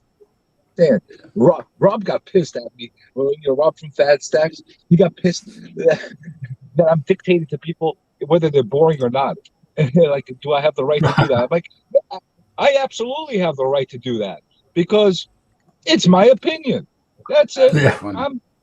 If I deem you to be boring by my standards, I'm gonna say you're boring by my standards. That's all. I'm not gonna sit there. I'm not gonna sit there and be happy with your boring video. I'm gonna tell you, you better step it up, mister, and create say what everybody wants to say. Yeah, Thanksgiving dinner must be interesting at your house, Comic Journey. You get together with the relatives, calling them out. Goddamn dry ass turkey, Grandma! What the hell? These mashed potatoes suck. I'm just calling it like it is. So not near Mint said that Miracle Man on their channel hasn't showed his face in 3 years. So you've got a couple years to go, Journey. There you go. Yeah, it looks like he froze up again. He's tower jumping right now. You can hear me? Now we go partly. All right. I'm wondering, did he make it through that yellow light? I hope he made that light. Yeah. And that's how we lost Journey. Can you hear me? We got video back. Now there he is. Yep. Now we got you. All right. I don't know what happened. I'm here at the light. We thought you didn't make it I to the stopped. intersection. I didn't cross through. See, unlike other people, I don't run through red lights and stop signs like Taylor and Rob. I don't know. I think we have some video evidence of you blowing some stop signs. There's gotta be. That's just for entertainment. That's special, dog. That was just give that. Oh, now you can hear me. Now I'm rolling in perfect signal to area. Nice. I think it's whenever he's underneath a telephone wire. Yeah.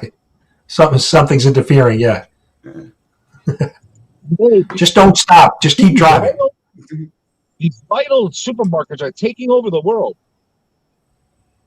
All of a sudden, yeah, they're popping up all over the place. I don't know what the deal is. DoorDash just started doing Dollar General. We don't have any Dollar Generals around here. Do you have any by you, Brian? I don't think so. There's a few dollar stores, but yeah, I don't know about Dollar General. I don't think so. I'm still waiting for a freaking Walmart that sells Walmart packs, comic packs. I haven't found one yet. I can't find them either. Anytime I go into Walmart, they're gone. They're already picked through. I don't think they even bring them in, to be quite honest with you. I think there's like some kind of like embargo here in New York for comic packs. They don't sell them. One of the young workers knows when the guy shows up, and he friends know. I've never actually seen the comic packs, but I've seen the box where they sit in, the empty box. So I know they've at least been there at some point. That's disrespectful. Just clear the box off. Don't show me that. That's in Suffolk, Brian, that you're seeing? Yeah. I was out in the one in Riverhead, and there's another one in Islandia. And both of them had, like I said, they had a bunch of cards. It was by like the Pokemon cards and all of that. And they just had you could see the little cardboard empty box where the comics usually would be. Well, I haven't even seen boxes. I haven't seen inside. The people I've asked them, do you sell things?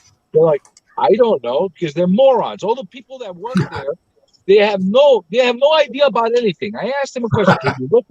Can you look it up in your computer? I don't know how to do that. All right, thank you. You're so useful. You're so great. Thank you so much. You know what? Like people, I get annoyed with people. Like there's no pride in work anymore. You go to Home Depot and you ask a person, I'm looking for this size screw. Where can I find it? Can you help me? They're like scratching their asses in their heads. They don't know where the hell everything is.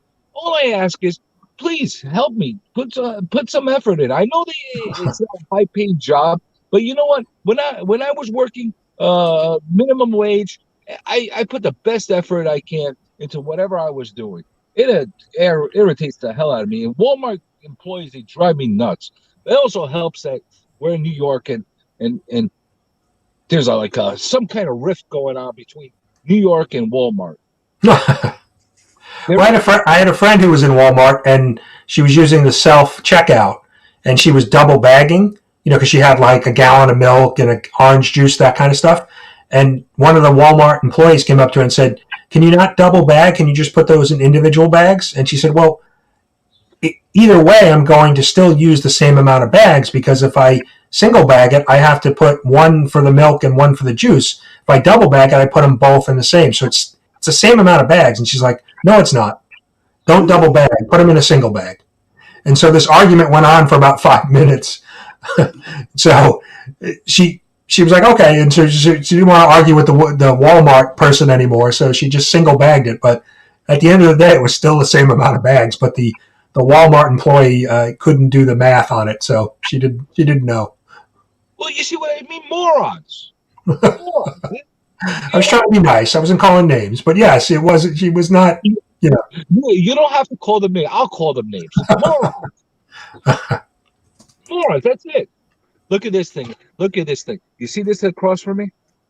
I see it. All right. This is an old Friendlies that got they closed down. Everybody says it happens because of COVID. It's not true. It's not true. It didn't close down because of COVID. It closed down because they have bad business practices and they were dirty as hell. And COVID just put them over the top because nobody would go to them anyway. But they closed down about a year ago, and immediately some other restaurant took it over to try to rebuild it and create it into like something like high end kind of like casual American bistro kind of like food and that kind of thing. And this thing has been stuck like this. It's been stuck like this for months. For months. You know, the freaking towns suck as far as issuing permits and sending inspectors out there or anything like that. It's insane. And then they say, well, we need more property taxes and we need more of this, more of that. No, you don't need that if you do all your jobs efficiently. You know, look at all this stuff. This thing literally for 4 or 5 months has been stuck like this. It's like a third world country. Yeah, so Six Face said Friendly's was dying before COVID. The ice cream's good, but the food is blah. And it was dirty as hell. Dirty. Yeah. I would go in there, and honestly, the last time I went there was a while ago. I didn't want to go back again after. Like, I literally put my hand on the counter. I put my hand on the counter. Why? Because sometimes when you're waiting, you should put your hand on the counter. I don't know why I did that, but I did it. And my hand freaking glued on the freaking counter. That's how dirty it was. I was sitting there trying to disinfect myself for an hour. Not Near Mint wants you to run for county commissioner to straighten all these things out. I'll tell you something. If I ran for politics, and I have been told that I should run for politics, I would be either hanged within 6 months by the public, or they'd find a way to get rid of me because I can't be bought. Just don't tweet a lot about your thoughts like some other politicians. That's all. No, I don't do the tweeting here. Honestly, yeah. You know, and look, I'm not orange either. Come and be over at the podium. And you don't have a comb over? What's that? Said you'd be. So you don't have a comb over? I didn't hear that. I couldn't hear what you just said. I was saying you don't have a comb over either. No, I don't. But and the thing that pisses me off more about this thing than anything, I did the lease on this, and I'm waiting to get paid for this thing to be complete, and they're holding me up from getting paid too. Yeah, it doesn't look like you think Saturday morning there'd be some workers out there. They've all been at the new Islanders Arena. That's where they've been. They've been at in Elmont there. Let's see. Well, that's another debacle. That's another debacle. Oh my! Don't get me started on that. We should have had a brand new, beautiful setup over at the old Nassau Coliseum. Instead, they threw a ton of money all in that old Nassau Coliseum for crap, and they could have rejuvenated that entire area, but no, they had to move to Brooklyn. Why? Because of politics and because people's pockets weren't lined the proper way, and they wanted to do it. I'm not even gonna get started. Honestly, you want to hear real estate? Hit me a DM and I'll tell you everything about that. This is my real estate channel. You know, this is that broke my heart. That whole situation. Yeah, no, it's kind of they get enamored with the new and shiny, and they don't if they refurbished the old Coliseum, they could have just done. And there's a lot of activity in that area. You've got Hofstra University. There's a community college. There's a lot of. It could have done good for that area. We're talking local Long Island stuff, guys.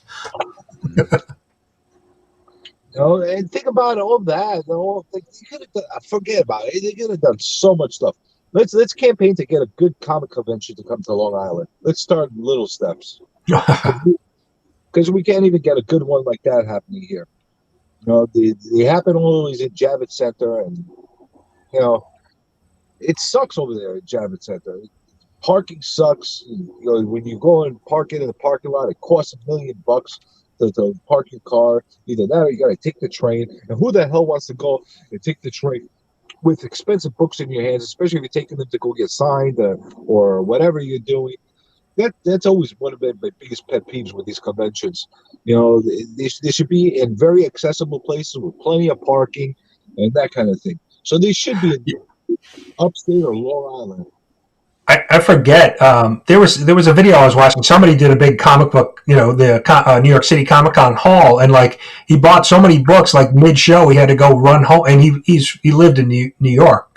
He had to take a taxi to go home because he had like a long box full of books, and then so he went and dropped them off at home, and then came back to the show because he was buying so many books. Well, think about it like this: imagine you're jumping onto the train with a long box like that. You're a target. Yeah. You wouldn't want to be walking around the subway with a box of comics, a long box full of comics. And I've seen this happen, where people are walking around with comics. They're holding them in their arms. They have their little bundles. They have their boxes with them. They got the big backpacks, and they're sitting there. Oh my God! I remember one time. This was years ago. I remember one time I was taking the train back, and these kids. Must have been like in their late teens, somewhere like that. They bought a whole bunch of like major keys that they were taking out of their school bag and showing it to each other on the train. And I'm like, holy crap! If the wrong person like realizes what they have in their hands, slaughtered for these books. Like I'm talking about like keys, like what did he have? He had a Hulk 181 I saw in there. He had some early Daredevil, some early X-Men in there. I was like, holy crap, this kid just spent probably a few $1,000s in that shop, in that comic convention, and he's showing it all off in the train with all these like lunatics around him. Yeah, probably not a good idea. Well, to them, they don't realize it's the same thing as, holding up a Rolex in value-wise, because to them, it's like, oh, it's just a book. It's a girl that they've been really looking forward to, but to everybody else, it's like, cha-ching! Yeah. You got targets, and right now it's not as safe as it was 3-4 years ago in the city. The crime is up. Again, not getting into politics, but the crime is up. People are getting robbed. They're getting mugged. Yeah, no, they have said that about New York City, right? That a lot of the regular like working people had left during COVID, but there was still a pretty good criminal element still there. So. The criminals stayed there, and not only that, the homeless have popped up everywhere again. It's like 1980 again. Yeah, we've got a bad problem with that out here too, near Stockton. The only thing that's missing right now from New York subculture is the graffiti on the trains that we used to have. That's the only thing that's missing. Remember the graffiti that we used to have all over the trains? Well, you couldn't even see the train itself. It was all graffiti. Oh, yeah. That's the only thing that's missing right now. Otherwise, it'd be 1980 all over again. Well, what? We've got, when does the new mayor come in? January. And you'll be running for 2024, won't you, Journey? Not a chance. Not a chance in hell. Oh, come on. All you have to do is just get on the phone with some big corporate people and say, yeah, I'll talk about your stupid stuff. Just give me some money and I'll make sure I'll get things done. Well, you don't actually have to do anything. You just have to sound like you're going to do just promise things, but don't actually do them, right? Exactly. It's all about Dunning-Kruger. The higher the confidence is usually the lower the IQ. Nobody really understands that, but if you get it, you can go, holy shit, confidence is just an illusion. I can run for city commissioner. I assure you, I could rile people up like nobody else. But once I do, they're going to hang me after that, I'm telling there are people that have still been alive and gotten away with less. I have a lot of respect and a lot of love for my wife and my kids, and at the same time, I want to live I want to live to like a decent age. So I don't want to run for office because honestly, this is going to suck the life out of me. It's going to put my is going to put my family in the freaking limelight where they're going to get abused left and right. And why? Why would I want that in my life? Yeah, they're going to want to see all your eBay purchases and. You do it because of money. Look at this freaking reject that we just voted in. He bought a Kool-Aid #1. What the hell? What the hell are we voting for? But wait, your campaign slogan could be "Look at me." Yeah, well, you know what? That would be a great slogan because I would be running left and right and say, "Look at me, I'm the guy."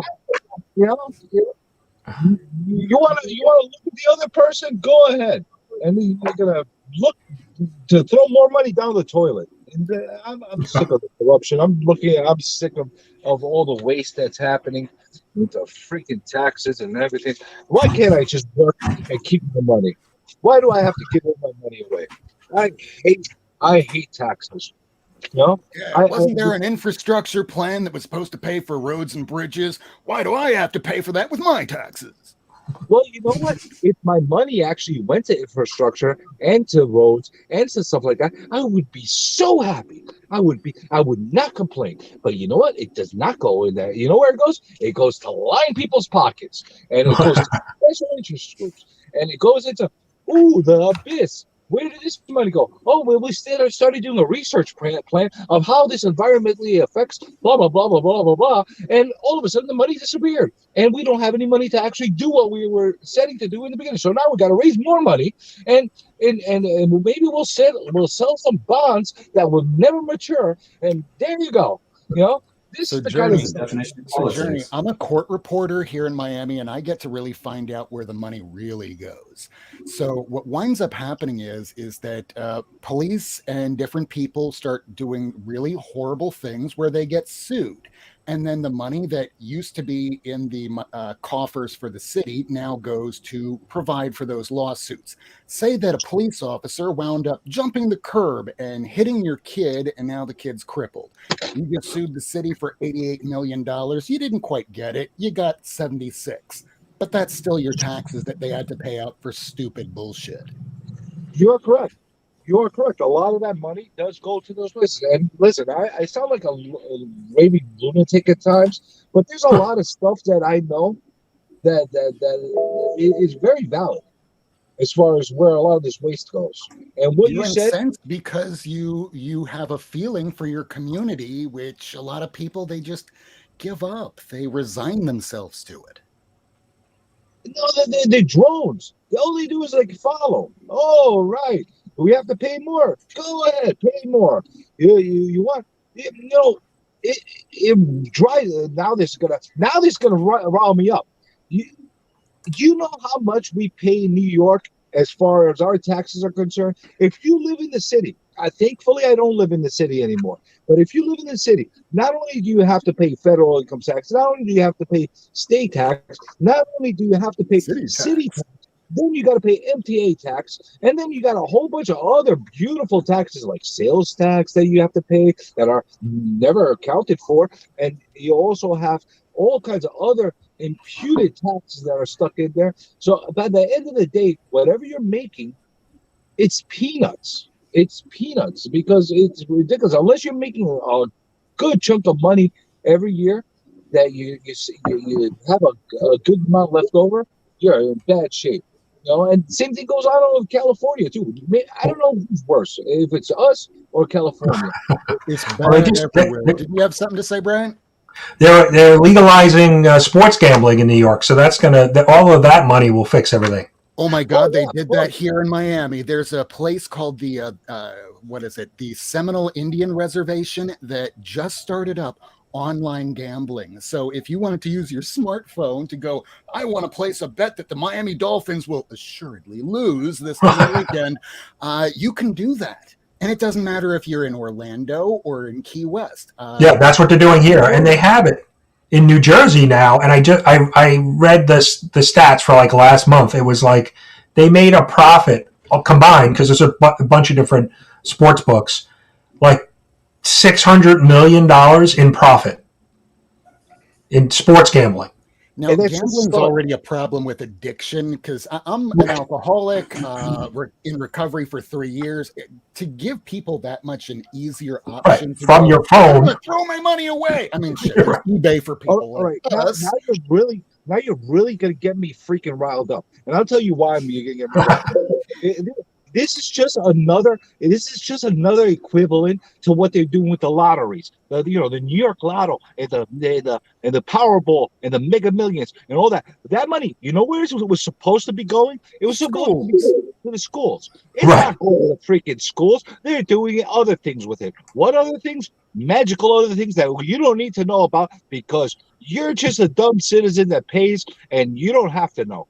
But it doesn't go out to where it's supposed to be going. And this is a fact. The majority of money that is being raised by there is not going to the right places. This is going to pay off those lawsuits that people have filed in the city. But I mean, if New Jersey's making $600 million a month on gambling and Jersey gets a cut, so say the state gets 10%, that's still $60 million a month. That's, $720 million a year. If you can't balance the budget with $720 million a year, you've got a problem. And now they're going to add the sports book money, which is going to make other people fat and happy about it. And I'll tell you something that was, I got so freaking angry. I do a radio show. Here locally in New York, and I was getting down on Cuomo about what was happening with the quarantine and the lockdown. And I brought up something that nobody had an answer for me. They shut everything down here. They shut all of us down one way or another. They found a way to shut it down. But guess what? They didn't shut down because it was essential. This was essential. Lottery. You got to wait online to go and play your lottery because that was essential. It's not essential to go get something to eat. It's not essential to be able to actually earn a living and put food on your kids' plates, but it's essential for you to go and play the freaking lottery and collect the hordes of millions and millions of dollars that you're never going to see. But this is the hypocrisy. It's just, it drives me nuts. It drives me nuts. Yeah. Again, Definitely sucker bets gambling, right? They're definitely sucker bets. But it's hypocrisy, and it drives me nuts. And again, I sound like a ranting lunatic, but there's a lot of validity and facts to what I'm saying. And a lot of this gambling starts with habitual use, and after a period of time of doing it over and over, it becomes a pattern, just like us going to New Comic Wednesday every week. And when it comes to gambling, if you could just wind up, especially in a pandemic where it could have done it for some of us, where you can't go to the comic shop anymore. You can't go and buy a lottery ticket anymore. Maybe it could have stopped grandma from spending her Social Security check on, I got my couple pennies left after I got my bread and my liquids and my milk and my wine. I need to have my wine. Grandma needs her wine. And here's all the rest of my money for lottery. Come on, Grandma. I know you can spend money on better things. And they're publicly endorsing this, and they put up these stupid disclaimers. Well, if you have a gambling or addiction problem, blah, blah, blah, blah, blah. Bullshit. They're bullshit. They let you go and play the lottery ticket. Yeah, the other time, what was it? Like, I don't know. It was like during the quarantine, the Mega Millions was like $300 million, some kind of crazy number. I don't know what the hell it was. I sent my kid in. Let me go play the lottery ticket. My kid was 13 at the time, he was 13 at the time. They didn't even ask him for an ID or something. The kid looks like he's 13. They don't care. Because how often is a kid going to go, I really want to buy this for myself? No, it's like back in the 1970s when your dad would give you money for cigarettes and beer, and you'd go up to the local store, and the person that ran it knew your dad and went, yeah, I know it's not for you, kid. Here you go. Yeah, so what New York and the gambling, and then we legalized marijuana what was it, beginning of the year or last year? So yeah, we're heading down a slippery slope here. Don't get me started on that. At least your marijuana up there in New York State makes a lot more sense than it does down here in Miami. We have a lot of liberal people here in Miami and South Florida in general, but Florida's two different states. And we have a lot of people that don't want the marijuana. So we have it slightly legalized where you can get it medicinally, but you need to have cancer. Or the doctor can write some bullshit up about that. Alternatively, you can't get any smokable. It has to be only stuff that is vape, which this is not. Clearly, I sound like I've had way too much caffeine. Instead, it's vapable and chewies. That's it. I'm going to give a news flash. I'm going to give a news flash to everybody. I don't care what excuse everybody wants to give us for legalizing any kind of drugs whatsoever. The bottom line is they're not profiting of it if it's illegal, because it's sold underground and there's too much cash that's being sold. So how are we going to get money out of it? We're going to legalize it and tax the shit out of it. That's how it's going to happen. Plus Darwinism here. You can get rid of a lot of people that are on the heroin and the meth, because why do we need to pay for them? Let them die on their drug. Well, I don't think it's that dark. I think it's just the darkness of them wanting to profit off of it. There's a cash line. I think there's a lot of money that could be generated from tax. And guess what? Those taxes that they're generating, they're not subsidizing any of the other taxes that we're paying. So that drives me nuts too. What the hell is Remy doing over there? Yeah, let's. Remy's at LCS. Holy shit, that's a big LCS. Describe what you're looking at us. Describe what you're looking at for us. That's a big shop. Where's Remy live? I think he's in North Carolina. Holy crap, they make them big over there. Yeah, I've commented about that. Like the shops in the Northeast are small compared to the shops elsewhere. Well, it's because the freaking rent is astronomical. Yeah, exactly. Holy shit! Show us more, Remy. Where's the chicken? All right. Well, at least Remy got us back on comics, and we're not talking marijuana and gambling. Yeah, I could see on your face you did not want to go down this route. Yeah. I love making Brian feel squeamish whenever I bring up stuff like this. That's why I grabbed this stack of books. I assure you, Brian, if you were monetized, I would not be doing that to your channel. Well, I got to wrap up anyway, guys. I got to get going. I got to get some stuff done here. So, I appreciate everybody jumping on. I got to walk through this lot right now, take some pictures, and get back to work. So I will thank you for having me on and ranting. Yeah, no, thanks. I appreciate everybody jumping on, and have a good weekend, good Thanksgiving if I don't talk to you guys. So appreciate you guys. Happy Thanksgiving, everyone. Happy Thanksgiving. All right, take care. And don't die.